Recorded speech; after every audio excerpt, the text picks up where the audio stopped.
Welcome back to the DTC Slingshot Podcast. I'm your host, Lockie Thompson, and I'm also the founder of Social Slingshot, a paid advertising agency.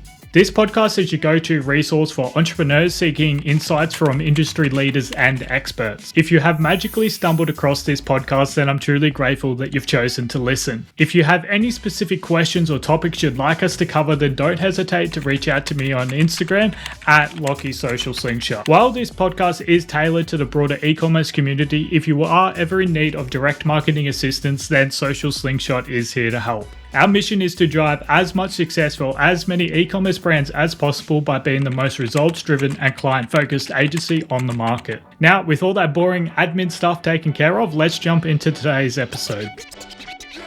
G'day everybody, welcome back to the DTC Slingshot Podcast. Today I'm joined with Michelle, the CEO of Mikki Me, and this is a super special episode because we have already recorded one, but unfortunately we did lose it. So my special pleasure to introduce everyone to Michelle.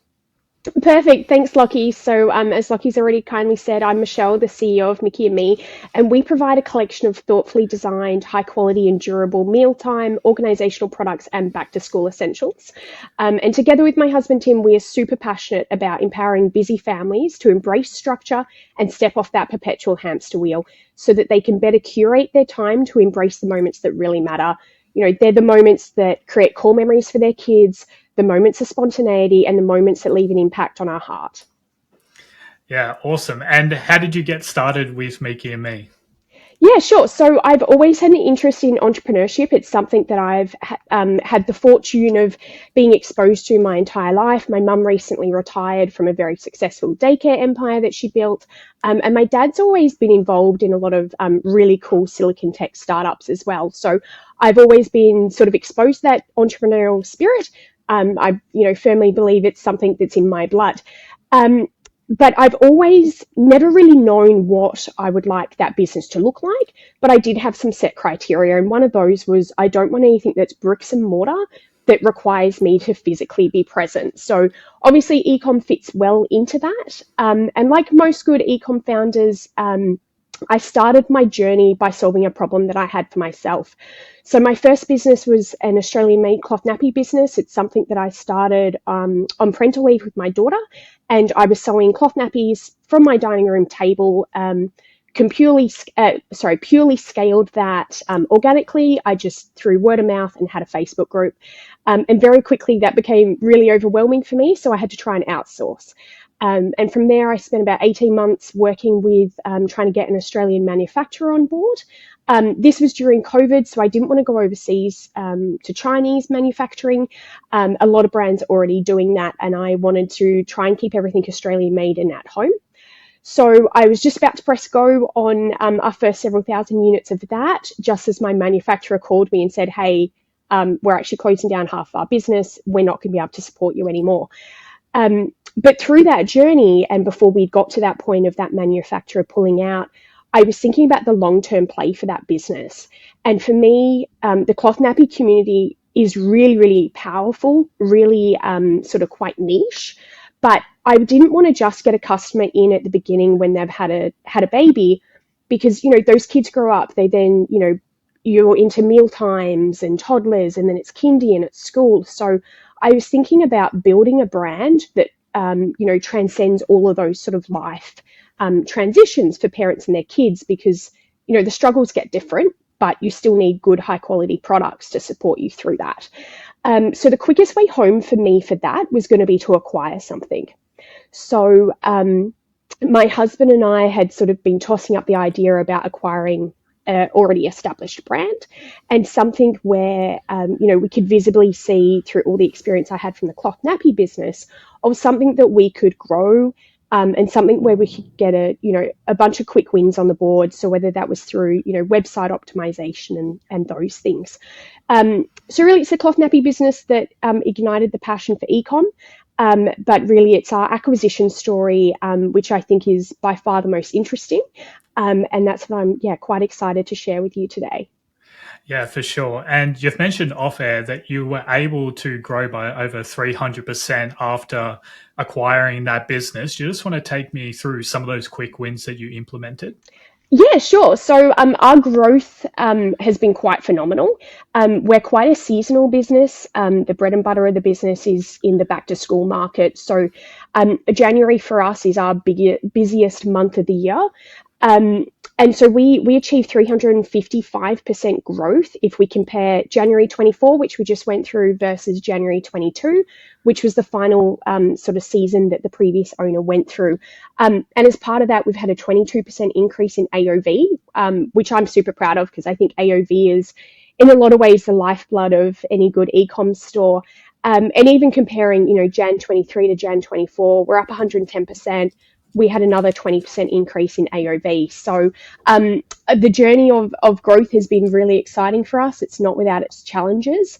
But there are, probably sort of 4 or 5 key points that have got us to there. The number one thing for me, and this is what attracted me to this acquisition in the first place, the website we inherited was awful. It was absolutely awful. It had a Canva header. The navigation was all over the place. We have 500-600 products. I think when we took it over, there was about 700 or 800. Every single variant was a different product. So we sell, like replay tableware. So that's like cups, bowls, spoons, plates. They come in 20, 22, 26 different colors. Every single one was a different product. So me as a business owner and also a customer scrolling this website, you had no idea what you're looking at. You'd click on, tableware or lunchboxes, and you'd get up to page 18 before you'd even found a different product. So for us, the website overhaul was huge. We didn't want to just go in all guns blazing and be like, hey, we're new owners, we changed everything. It was a really sort of slow, iterative process. So we worked with what we had to begin with. And we just started by making all of our emails that went out, all of our social media, organic, all look the same. So they all had the same header, they all had the same color palette. So we just started with some basics like that. And there were many, many, many late nights, about 2 or 3 a.m. in the morning, where my husband and I would just frantically be trying to do URL redirects and just getting everything into one product. So you could click on a replay spoon and you could have, choose all your color variants. You could click on a B-box lunchbox and there are all your color variants. So it was just more thinking about, how do our customers use our website? How do they natively shop? Like, where do they want to go? What do they want to see? And I guess we took sort of a similar approach to what Google is, of giving customers the information they want in the quickest time possible. So we really took it back to basics, and the website, which really is the lifeblood of any e-com store, and is our shop front, has been a massive focus for us. So I call that a quick win. It wasn't necessarily quick, but it was an very easy and visible way to make the biggest impact for our customers. So we started small, worked with the sort of the themes and color palettes we had, and then gradually, after about 18 months, so sort of late last year, October, November, we then rolled out our brand new fresh redesign. But we did that once we've spent about 18 months in the business, really getting to know it, looking at our clarity software, knowing where people are shopping, what are they clicking on, where are they going. So we used that sort of existing data set to inform what our new website design was going to look like. And our website's not a set and forget, so it's something we're always going back and looking to. But there are a couple of other things that have helped that growth. We work with a 3PL partner who have been amazing. So straight from day one, they've worked with us right when we didn't really have a clue what we were doing. We were just winging it. But it was something that we clicked with that founder of that business. He'd had a few e-com businesses himself. He sort of had an idea and appreciation of what we were, going through and sort of the struggles we had. But the one thing that really stood out for us with him, and why we chose to partner with them, was they were very customer-centric focused. So because of that, we could then offer a same-day dispatch. So all orders placed before, we're in Perth, so 2 p.m. Perth time, all go out that day, unless it's some kind of personalised product. So we were able to guarantee to our customers, you place your order now, we know you need it, we will ship it to you. We then looked at, our free shipping thresholds, because nowadays customers want things fast and quick and cheap. And shipping is always a funny one. Nobody ever wants to pay for it, but it's in some ways one of our biggest costs. And And then we also went back and looked through all of, the 9-10 years of sales data this business had to really look at what are the products that customers want? What do they keep coming back for? What is actually making a difference in their life? And then having the inventory to support that demand. So some of our biggest selling products are our milestone chalkboards, and they constantly sell out. So for us, it's been a really big learning curve about, well, how do we forecast that demand? We certainly don't always get it right.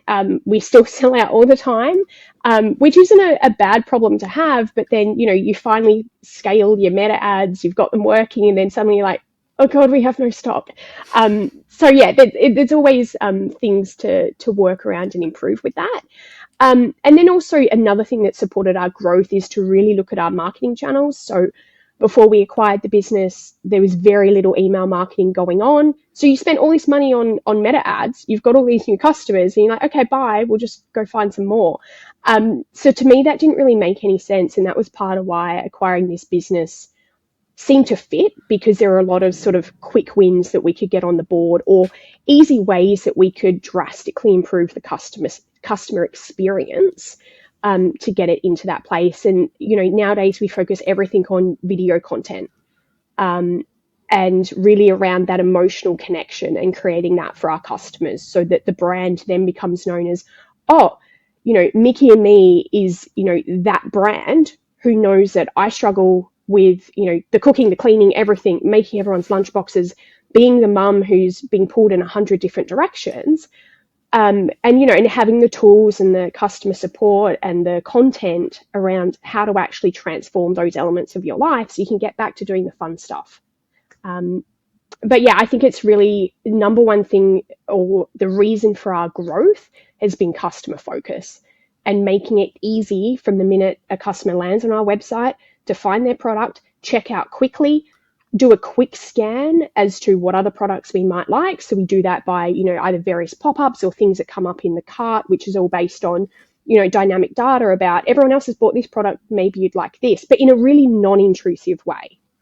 So there's nothing that I hate worse than going on a website, you just want to buy one thing and then you've got 7 different pop-ups showing up. We do it in a really sort of subtle kind of way. So I think it's really just focusing on that customer journey, I think, has been the biggest thing that we've, seen the best growth in, and what's really moved the needle for us in the business. Yeah, for sure. And I just want to touch on retention as well, because you mentioned AOV earlier, and that's obviously super important. Now, a lot of people just see AOV as like a one-time purchase sort of thing, but you just want to talk about your lifetime value and how you're been trying to increase that lifetime value, whether it was through your organic social media or your email marketing. Yeah, so I think you're absolutely right. AOV is only one piece of the puzzle. And I think it's really important if you're looking at, your meta ads or any other kind of paid ads you're working on, is you need to know your data. So you need to know if a marketing channel is working for you based on, okay, if I get a CPC at this rate, like, that's great. Can I afford to not make profit on that first sale because I know that they're going to come back? So I think data is the number one thing that's super important when looking at your customer lifetime value. But we don't necessarily look at it strictly sort of that transactionally. We try to look at it across the brand. So someone might come across us from TikTok, Instagram, Pinterest is a really big one that we're working on at the moment, that's driving a lot of our traffic with very, very little input from us. But it's about creating, like a lifestyle brand, and we sell based on emotion. So creating that emotional connection with the customer, but then flowing it through to, email flows and being hyper, segmented. So if someone buys a lunchbox, we're not then just automatically going to serve them, hey, do you want a magnet planner? It's very much, hey, you've got a lunchbox. Did you know these are airtight and you can, bulk prep them in advance and create 3 or 4 lunchboxes in one go? So don't pack your lunchbox every morning or every night.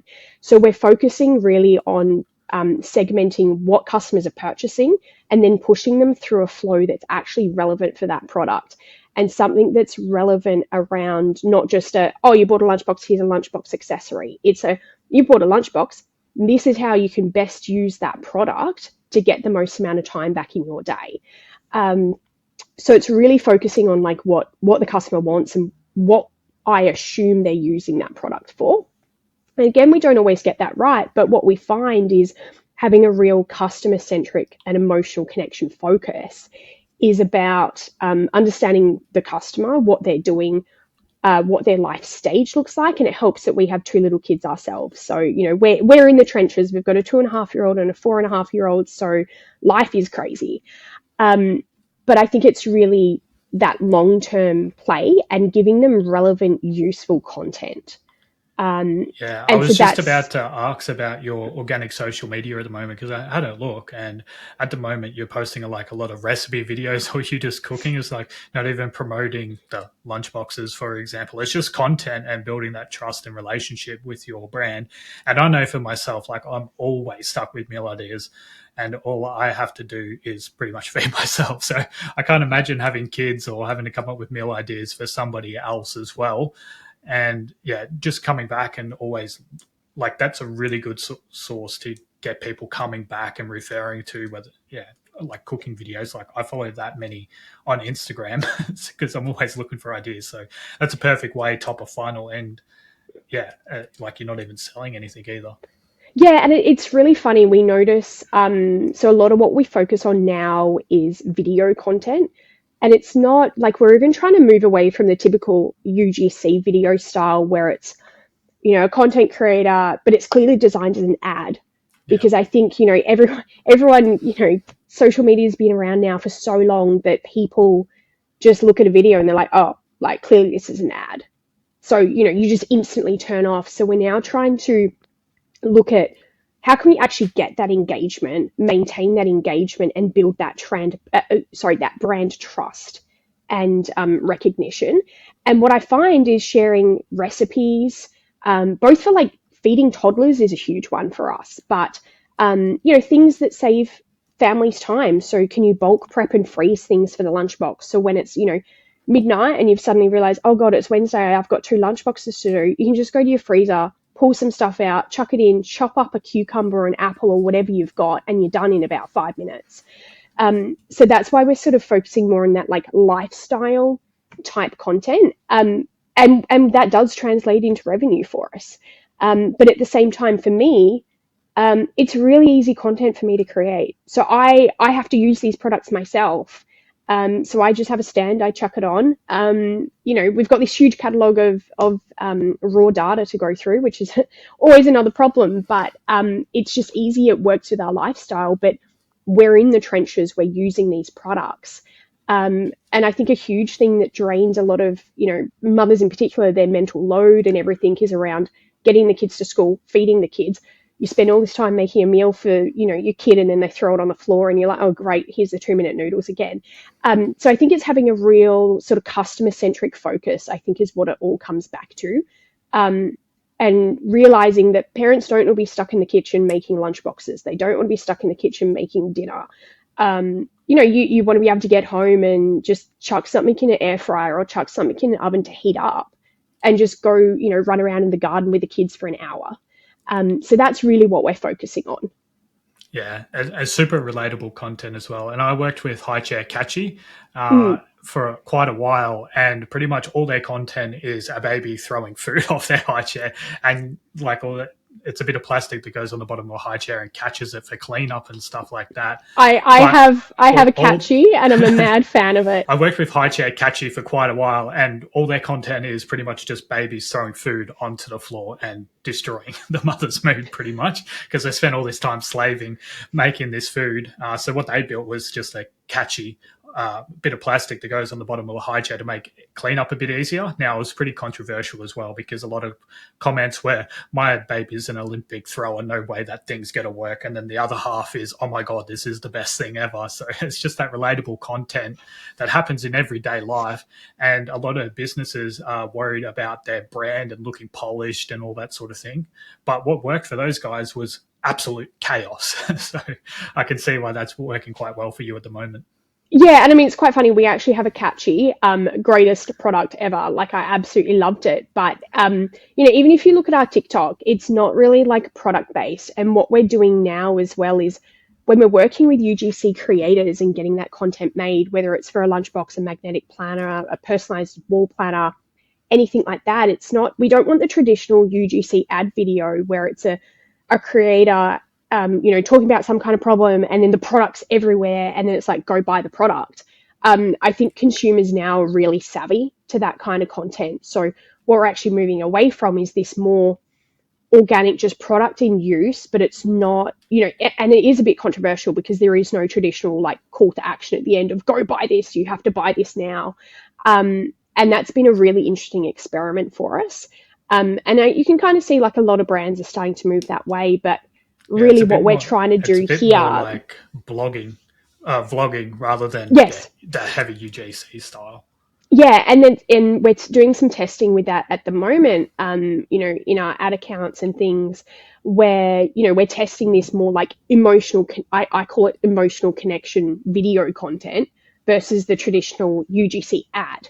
And that emotional connection content is starting to outperform, the traditional UGC. So it's content that is also cross-purpose for us. So it now looks as though we've been testing it for a while, but we can use it on Pinterest, we can use it on TikTok, and we always make TikTok first content.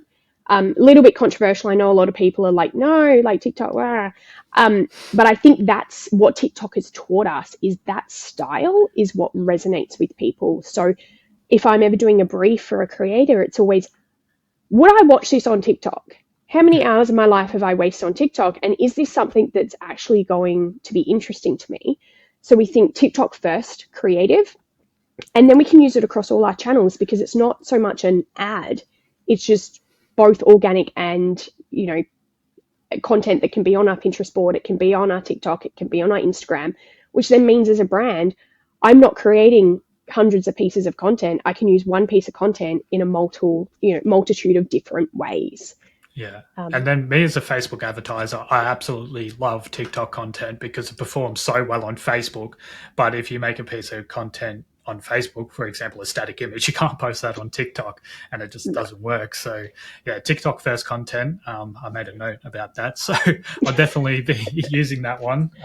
That's a really good view to have, and if you are able to get on front of camera, I highly recommend it because that's how you build brand trust and that community behind what you guys are doing. Yeah, and what we're trialing at the moment is sort of, taking up traditional UGC ad content and then me green screening in the front.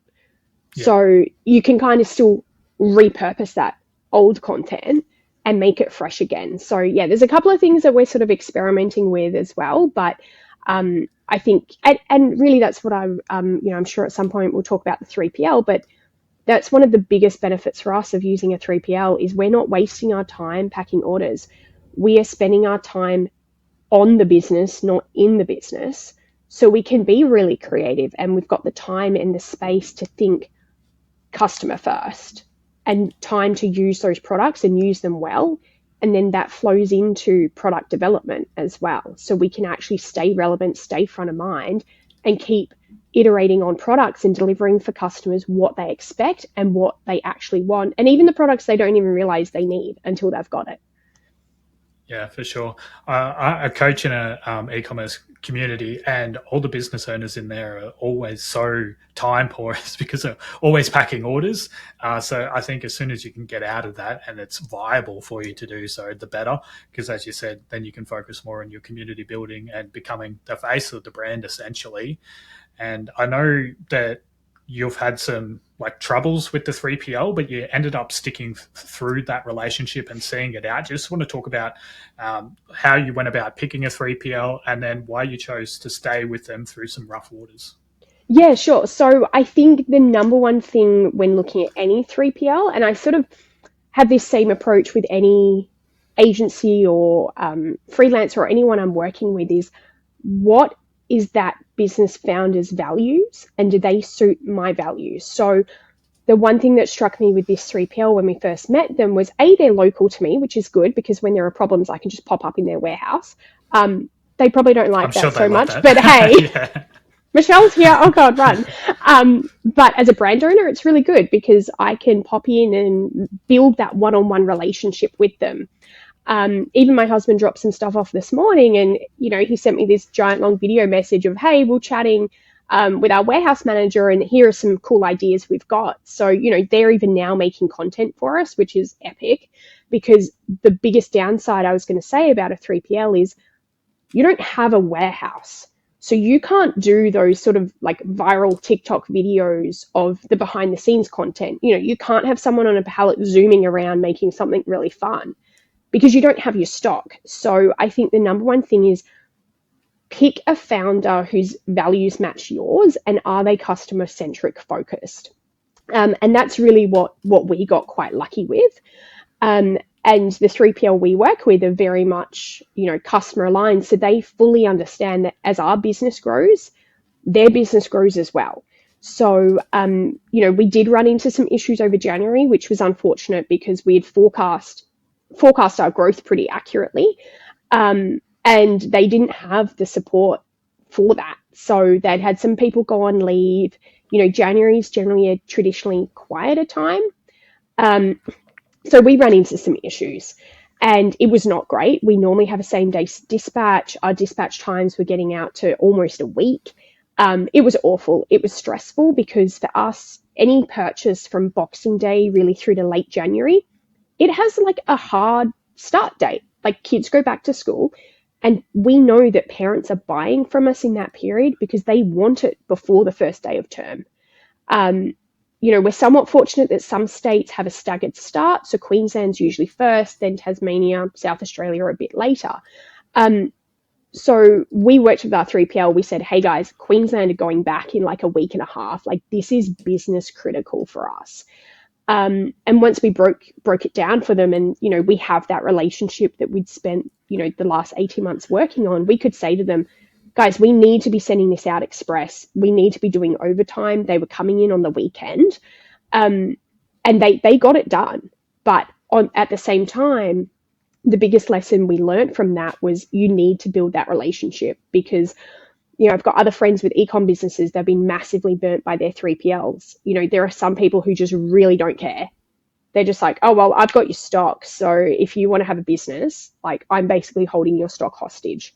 And that was something I was aware of and super picky with who we chose to be our 3PL partner. And really, January was an extremely stressful time for us. We had to turn off our ads halfway through our peak season, which, for me, I was like, oh my God, like revenue. And also this is the peak, right? Like this is the epitome. And so I was super pumped. We still managed to have 110% growth in our revenue for January, even though we didn't really get to trade for the whole of it. But what we did from the customer perspective side of it is my husband is a huge nerd of like data nerd. He lives in Excel spreadsheets all day long. He's an accountant, spent time as a CFO. So he is driven by data.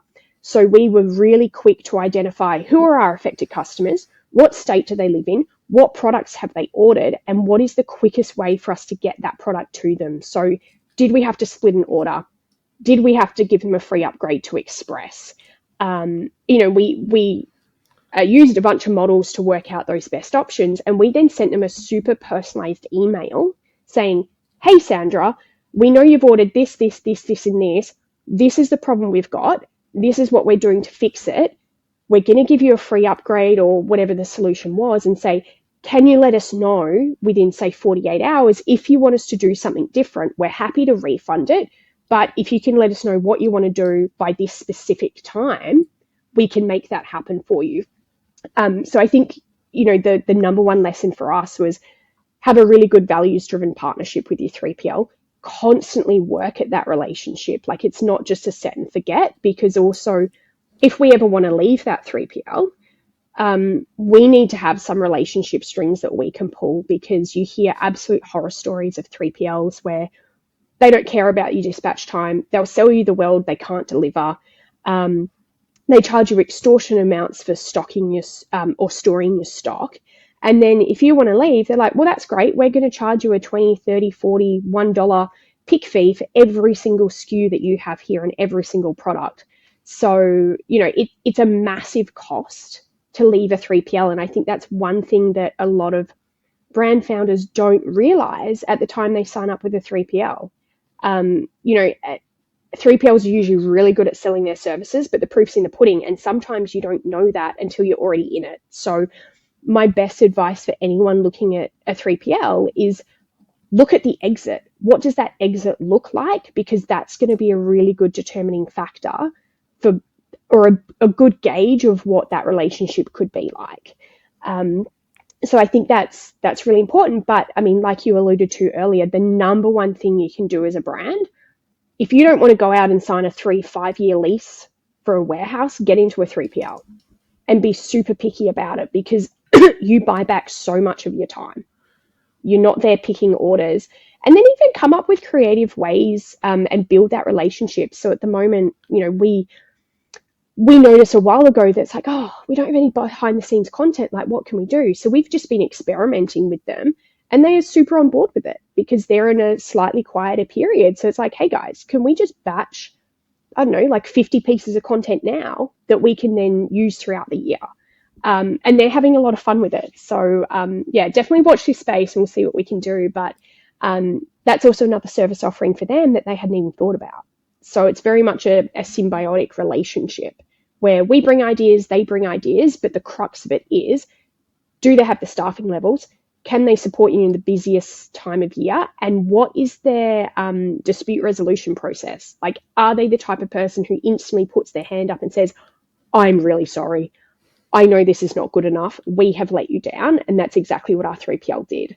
So once all the issues had been identified, they were like, we know how big this is for you as a business. We've stuffed up. Let us work with you to fix that. And that's really why we've stayed with them. So they came to the party. They were working late nights. They were working weekends. Like, that wasn't my solution. I mean, my solution was open your warehouse and I'll do it all myself till 3 a.m. in the morning.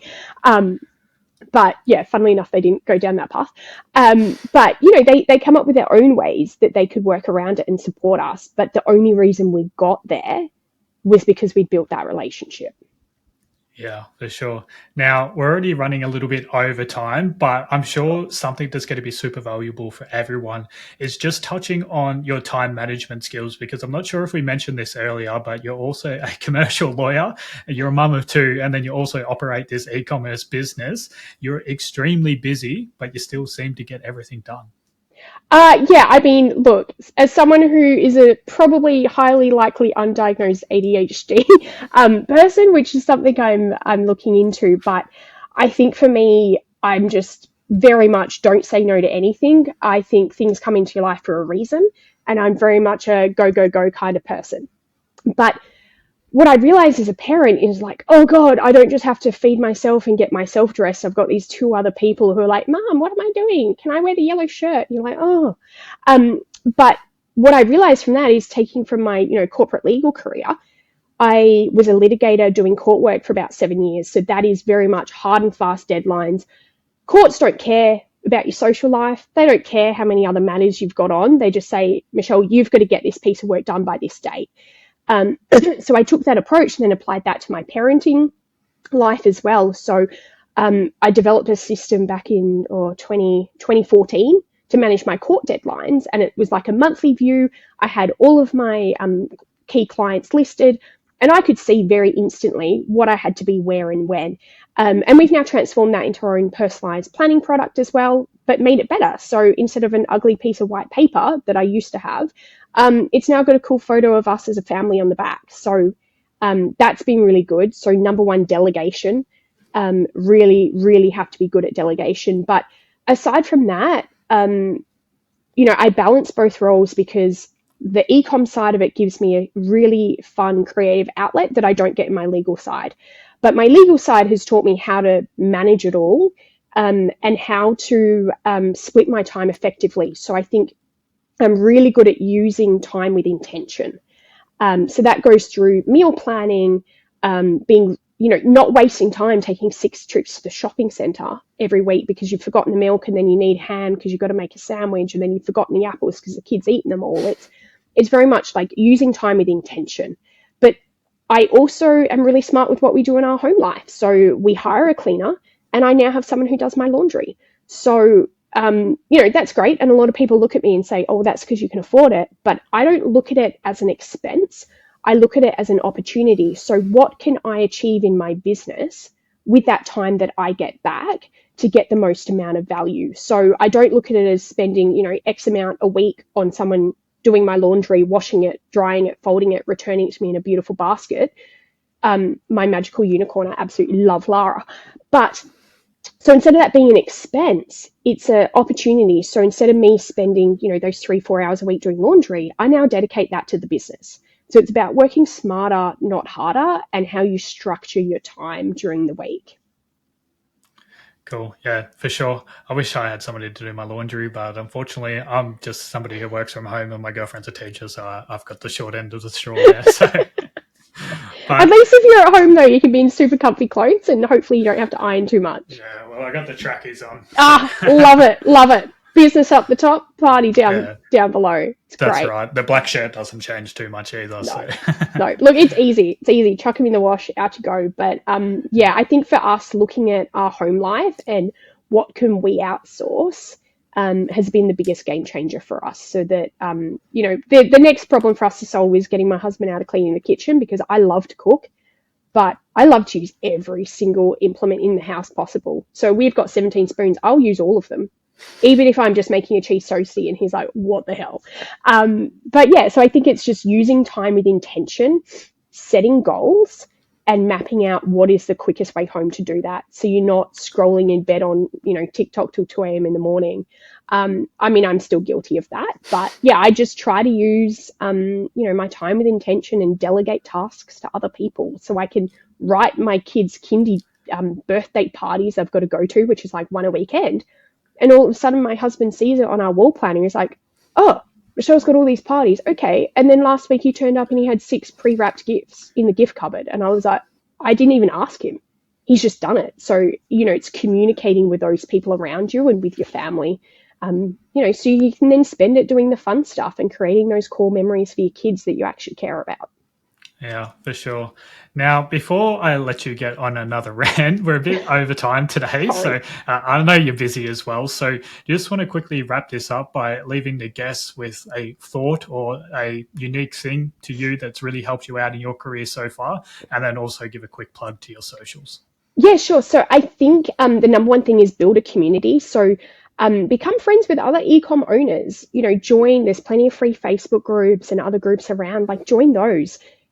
Build, relationships with those people who share the same struggles. They know what you're going through. They understand the struggle, because a lot of, friends I have with e-com businesses, their husbands aren't, or their partners aren't that across it. They don't really understand the struggle. So I think build your own community and then be really intentional about who you partner with, and spend the time researching who you partner with, because that's going to be the biggest thing that shifts the needle for you within your business.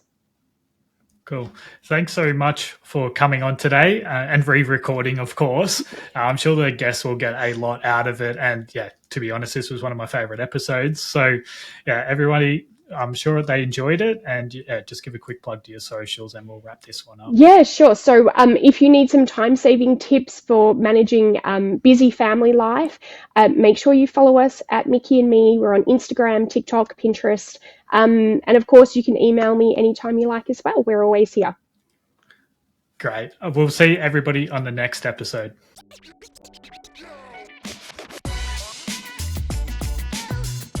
Hey DTC Slingshot listeners, unfortunately today's episode has come to an end. If you did make it this far, I'm pretty sure you enjoyed the episode, so make sure to smash the like, follow, or even subscribe button. Any feedback or engagement really does help us grow. Now, if you do have any questions or insights that you would like to share, then message me on Instagram at LockieSocialSlingshot. Thank you for listening, and I'll see you on the next one.